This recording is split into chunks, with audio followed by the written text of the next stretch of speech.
Pakistan peoples party Sindh जो सदर हाजी निसार खोड़ो साहब चवे थो तो कारपोरेट फार्मिंग से सिंध खुशहाल थींदी, सिंध में वरी खुशहाली ईंदी, सिंध सरसब्ज़ ऐं शादाब थींदी। सिंध जो भले पानी पंजाब चुराए, सिंध के भले पंहिंजे हिस्से जो पानी न मिले, सिंध से मटेरियली मां वारो सलूक कयो वञे।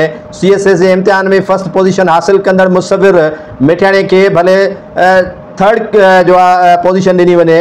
ऐं उन खां अलावा सिंध जे NFC ते धाड़ो लॻे, सिंध जे बिजली ऐं कोयले ते कदगन लॻे, सिंध जे माली वसीलनि खे लुटियो ऐं फुरियो वञे ऐं सिंध जे अंदरि ख़ुशहालीअ जी दावा कई वञे। सिंध जे अंदरि सहूलियतूं सिहत जूं, तालीम जूं, पाणीअ जूं मुयसर न हुजनि ऐं कारपोरेट फार्मिंग सां सिंध जे ख़ुशहाली खे ॻंढियो वञे त इहा इंतिहाई तजुब जोगी ॻाल्हि आहे। सिंध में पाकिस्तान पीपल्स पार्टी जो जेको मौजूदा सदर आहे उहो निसार खोड़ो हाजी साहिबु मुंहिंजे ॼमण खां वठी मुंहिंजे पोड़े थियण ताईं सिंध जो ई सदर हिकिड़ो ई मुक़ररु कयो वियो आहे, जंहिंखे हटाइण जे लाइ पार्टी क़यादत वटि को माण्हू कोन्हे जेको सिंध जे लाइ सदारत हासिल करे सघे।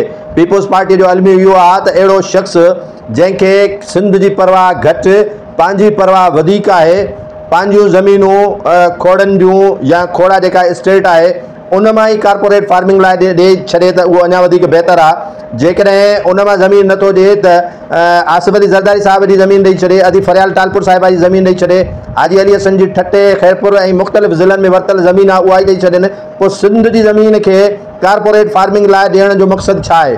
सो निसार खोड़ो साहिबु बग़ैर मापण, बग़ैर तोरण ऐं बग़ैर सम्झ ऐं फहम जे ॻाल्हाए छॾींदो आहे ऐं उनखे कंहिं क़िस्म जी ख़बर कोन पवंदी आहे त आउं ॻाल्हायां छा थो ऐं मुंहिंजे ॻाल्हाइण जा नतीजा कहिड़ा निकिरंदा। सिंध पहिरियों ई सूरनि में, सिंध पहिरियों ई तकलीफ़ में, पर तकलीफ़ पंहिंजनि खां ई मिलंदी आहे। उहा जेका ॾिसो पिया त पीपल्स पार्टी ॾियण में का बि कसर न पई छॾे।